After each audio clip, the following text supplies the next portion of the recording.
करो कि बेगम के हाथ से थोड़ी सी चूड़ियां उतार के भी पहन। कब इनकार किया है?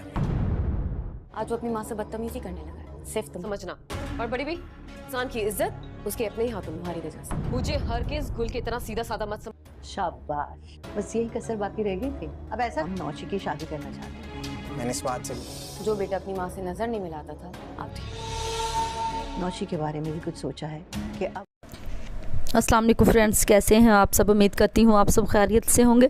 ड्रामा सीरियल इश्क तुमसे हुआ की आने वाली एपिसोड बहुत ही ज़्यादा इंटरेस्टिंग होने वाली है। आप लोग देखेंगे अच्छे मौसम की तलाश में जब गुल और अहमर बागों के साइड पर हाथ में हाथ डालकर खड़े होते हैं तो अहमर कहने लगता है अम्मी की सारी गिले शिकवे दूर किए जा सकते हैं, सिर्फ एक ही सोल्यूशन है। फिर गुल अहमर से पूछने लग जाती है आखिर वो कौन सा तरीका है, जिस पर अहमर कहता है गुल हमें अम्मी को दादी बनने की खुशी देनी होगी, हमें अपनी औलाद के बारे में सोचना होगा। फिर गुल एकदम तो पहले परेशान हो जाती है, फिर कहती है अहमर आखिर क्या मतलब है आपकी इस बात का? फिर अहमर कहेगा गुल मतलब ये है कि आपको इस बात की सोचना होगा कि हमें अम्मी को एक पोता या पोती की सूरत में खुशी देनी होगी। अगर उन्हें ये खुशी मिल जाएगी तो वो सब कुछ भूल जाएंगी और वो तुम्हें अपनी बहू भी तस्लीम कर लेंगी। तो वहीं पर दूसरी तरफ नफीस को पिंकी मज़ीद से मज़ीद भड़का रही होती है।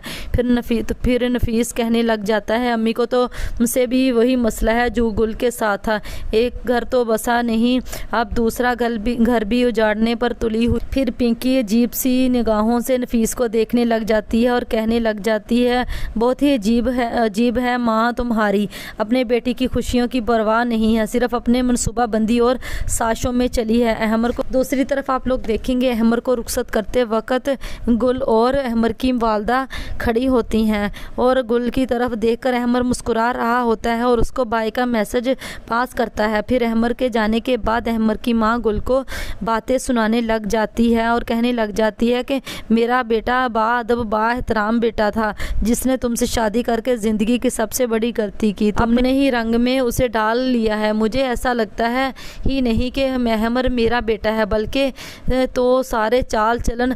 उसके तो सारे चाल चलन तुमने बदल दिए हैं, तुमने मेरा बेटा मुझसे छीन लिया है। गुल मैं तुम्हें कभी नहीं बख्शूंगी, बहुत जल्द तुम्हें इसकी सज़ा भुगतनी पड़ेगी और तुम्हें ये सज़ा मिलेगी ज़रूर, क्योंकि तुमने अच्छा नहीं किया मेरे साथ, मेरी सारे ख्वाब मेरे सारे अरमान तुमने ही तोड़े हैं।